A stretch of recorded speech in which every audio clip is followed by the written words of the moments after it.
Gusto ko lang tong i-share sa inyo, no. May mga haka-haka na pupunta siya ng St. John Hopkins Hospital in Baltimore. Pwede po 'yan. Kung by land, that's 3 hours from New York. Pero pag mag-helicopter, 30 minutes, 45 minutes nandun na siya. Ang John Hopkins ay may helipad.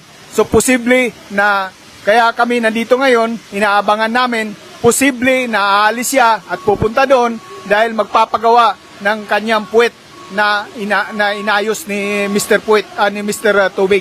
So, mga kababayan, nandito po kami. Hindi po kami aalis dito hanggat hindi natin makikita kung anong mga... Kasi usually, ang New York ay tinatawag na the city that never sleeps. So, ito ngayon, nandito ngayon So makikita nito ngayon, marami itong mga kababalaghan na mangyayari dito. At alam naman natin na kahit saan may cocaine, maraming cocaine sa New York.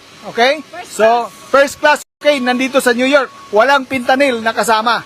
So, yan ang siguro pinuntahan ng bangag na Marcos Jr. dito sa Amerika. So, we've heard that he's going to have a speaking engagement tomorrow sa United Nations about women. It's so funny. Of all people, si Marcos Jr. mag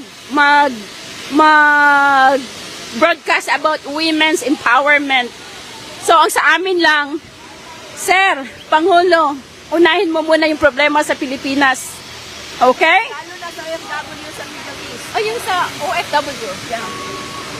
Dapat wala dito si President Bangag dito sa New York. Dapat inatupag niya ang mga problema sa OFW sa Middle East. Kawawa naman ang mga OFW. Iniwanan na lang niya at nagpakasarap siya dito sa New York ngayon. Imagine renting a hotel, $1,500 per night. And then, isang room lang yan. What about the entourage? And then yung mga cars pa, $100 an hour. Nagwaldas na naman ng pera. Pero, magkano yung $20 na ibigay sa OFW? That is really not fair. Dapat mag-resign na talaga si Bangag. Mag-resign na talaga siya. Idagdag ko lang, no. Ang presidente, pag pumupunta sa ibang bansa, nagcha-charter yan ng plane. Okay? Ang charter ng plane to New York, pinakababa na yon $10,000 per hour. Okay? So, that is 15 hours. So that is $150,000. Papunta pa lang. Pabalik, that is 300,000. So gagastos siya ng 1 million para pupunta lang sa UN. Anong gagawin niya sa UN? Para kausapin niyo tungkol sa kababaihan? Naku po. Hindi nga niya maawat yung asawa niya. Hindi nga niya maawat yung pinsan niya na si Mr. Martin Luther. Kaya ito pa kaya ang UN? Naku po, maniwala kayo sa hindi. Hindi po maniniwala sa inyo, Mr. Bangag Marcos, ang UN. Kasi alam na alam nila kung anong ginawa mo nung pumunta ka sa LA na nagpatira ka kay Mr. Tobig. Okay? Klaro yan po. At kung gusto mo, kasuhan mo si Maharlika, si Dean Chase, lahat kasuhan mo. Pati yung 18 Marines kasuhan nyo para lalabas yung lahat ng katotohanan sa mga mali-malitang pera na nanakaw nyo sa kaban ng bayan. Mahiya naman kayo. Mahiya ka, Mr. Marcos. Mahiya ka, Lisa Marcos. Mahiya ka sa bayan. Okay? Ganyan po ang ating sitwasyon sa bansa ngayon. Galit na galit kaming mga OFW. Tandaan mo yan, Miss Risa Hontiveros, hindi ka mananalo. Kahit kasabwat ka sa gago na Marcos na yan.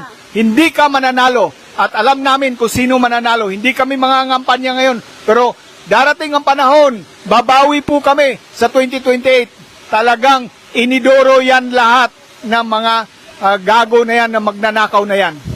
Idagdag ko lang, kanina, nandun kami sa United Nations.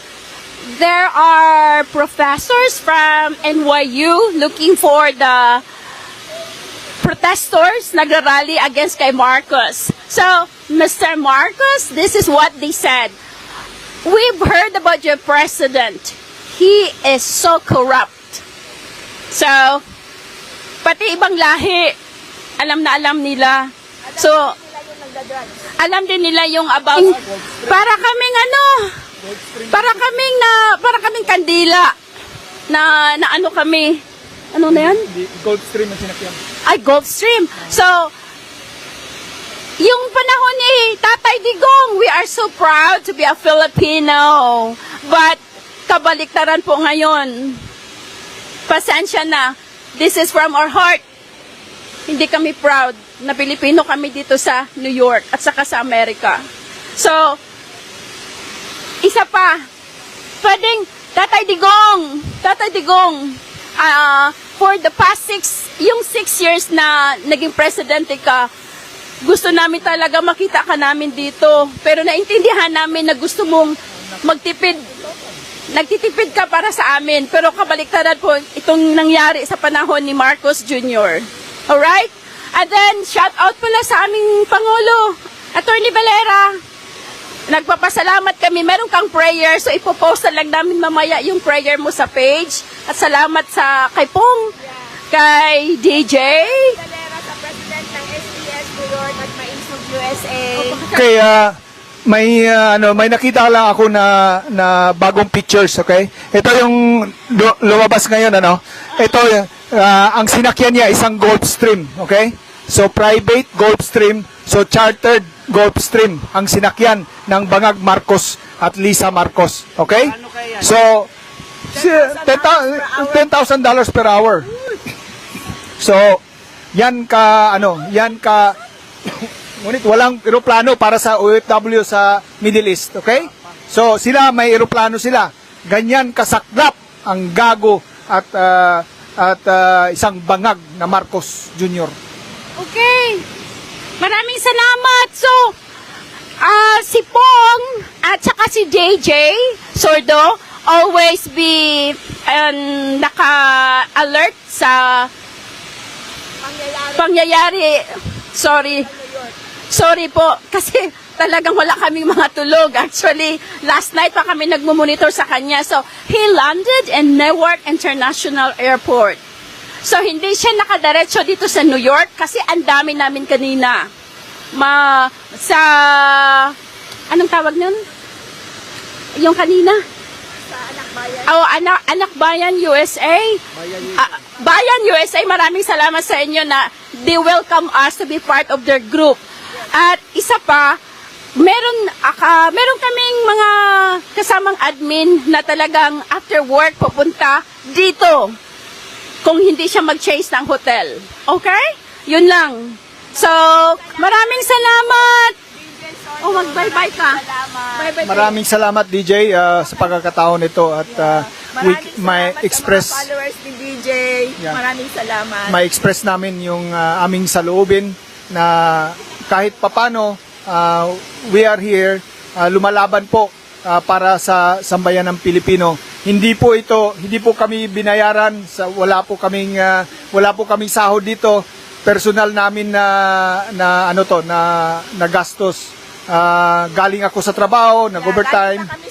Galing sa trabaho at pumunta kami dito para ibalita sa inyo kung ano ang pagwawaldas at paldong-paldo na si Marcos Jr., Bangag Jr. Marcos. Maraming salamat po.